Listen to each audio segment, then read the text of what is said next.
What's good, y'all? It's Elijah Boy. The wrestling world is in a weird place at the moment. Very exciting place.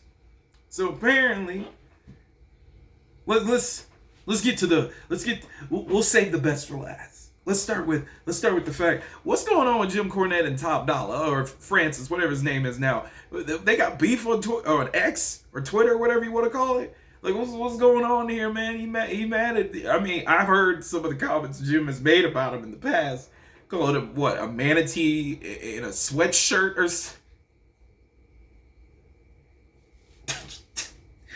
a manatee in a sweatshirt, and or called him Uncle Phil, bro. I thought the same thing, girl. I swear, I thought he looked like Uncle Phil, bro. Y'all can't deny and say he don't literally look like Uncle Phil. Let's be honest, he kind of favorite. That's not even an insult. Uncle Phil is a legend. Hey, anyway, moving on. Let me stop. But then again, I'm a brother. We roast. You know what I'm saying? Hold on, I'm messing my camera up. Okay, so let's move on to something else. Okay, let's move on to the next thing I wanted to discuss. Ronda Rousey made an appearance apparently at the Ring of Honor tapings where she teamed with the Problem, Marina Shafir, against Billy and Athena. And that shocked the world. Like, oh man, Ronda Rousey, oh, she's back in the wrestling game, sort of, because, as we all know, she left WWE after SummerSlam. I mean, if I could be really honest about Ronda Rousey's wrestling career as of late, she, I don't know, she just, it wasn't, there was a spark when she first showed up. I don't know if it was like a novelty sort of thing, or, you know what I mean, the bloom fell off the rose type situation. I never had a problem with her wrestling. I thought, okay, she's doing pretty good for a newbie, a rookie, if you will. She was training with people, but it seemed like her second run felt very weird. Like, it felt like she was, I don't know if it was the booking that kind of like messed it up. I mean, she lost her UFC fight, so I feel like that hurt her reputation in a lot of fans' eyes. You know how wrestling fans are; it's all about perception. It felt like her second run, she was kind of like she was there, but she wasn't there, if that makes any sense. Because I wonder how badly those UFC losses affected her mentally. You know what I mean? And she kind of, I don't want to say disrespected the wrestling community. That's probably something like when she mentioned like fake fighting, when she called it that. A lot of people who are wrestling purists hated that because when you call it, well, it's true, yes, the results are predetermined. People still get hurt, like the bumps, the bruises, the surgeries. People have died because of a wrestling ring, doing wrestling matches. And when somebody just says, "Oh, it's fake fighting with all my friends, it's great," and it's like, dude, like, tell that to their backs, tell that to their knees, tell it to their neck that it's fake. You know what I mean? And I hate when people disrespect. You don't have to like wrestling, but come on, man, you gotta acknowledge it ain't easy. If it was easy, we all be doing it. Let's be honest. If it was easy, I'd be in WWE right now. I'd be in AEW as we speak. I wouldn't be here on this channel. I'd be out there, you know what I'm saying, do my matches, cutting my Elijah Boy promos, you know what I'm saying? Like, hey, come on, dog. Like, yeah, but I feel like that hurt her reputation with wrestling fans, and her rivalries on TV probably didn't help that much either. But I honestly, out of all members of the 4 MMA horsewomen, my opinion, the best wrestler in the group is Shayna Baszler. If I could be brutally honest, she is. I feel like she does it better than the rest, and I think she enjoys it probably the most. I mean, Marina Shafir, I don't know what it is. It ain't working for me, and I don't know what happened to Jessamine Duke.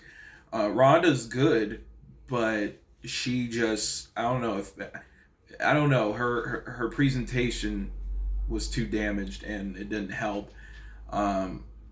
But yeah, anyway, so yeah, she made an appearance at the Ring of Honor tapings, and apparently Tony Khan said that she's not signed, but never say never. So we'll see how long it takes. I mean, the women's division, I mean, let's be honest, if she comes into AEW, she's just going to be thrown in a group, she's going to be thrown in a faction, and like every other new wrestler that comes there, they always end up joining a group somehow. And she'll barely be presented at all on TV. I mean, it's such a look. We don't need to get into the creative of AEW. We don't need to. Moving on. What else we got? There's something important. Oh yes. Oh yes. I remember now. I hear voices in my head. They come to me. They understand. They talk to me. Sorry, that was like a terrible impersonation of the singer. You know, that song just gets me, bro. They tell me things that I will do. They show me things I'll do to you. They talk to me. They talk to me. Okay, anyway, Randy Orton's back. Randy Orton is freaking back. Finally! No pun intended. Because, you know, it's back. You know what I'm saying? He's back. He's back and he's black, and that's a fact. Wait, he's not black. The heck? Anyway, moving on. Randy Orton's back in town. Okay? Cody Rhodes. You know what I'm saying? He announced at the end of Monday Night Raw. He said, you know, he didn't even have to say his name. The fans pretty much already knew who he was talking about. I made a joke that it was Ted DiBiase Jr. I was like, you imagine how underwhelming that would have been? People would have been like, really? I think he got legal trouble or something nowadays, last I heard. But yes, Randall Keith Orton is back. RKO. We've been waiting for this man to return forever. You know what's weird? When a main event wrestler is hit with like a serious injury or whatever, why do they throw, like, as soon as WWE gets them back, why do they throw him or them or her in the most dangerous match possible? I never understood that logic. Like when Bryan Danielson had concussion issues, the first match he was in was, what was it, a last man standing match? They put him in a segment where Kevin and Sammy beat the crap out of him, power bombing him through tables and everything. And I'm like, dude, like, this is his first time back. You just immediately throwing him to the wolves? Like, what the frick? And the same thing with Edge. Adam Copeland, bro. Remember, he came back in 2020 after 9 years off. And the first match they put him in singles-wise is a last man standing match at the Performance Center. It's like, why are they throwing them back at the most extreme matches? That's like their way of saying, hey, my body's fine, I can go. Like, that's kind of a weird way to bring people back.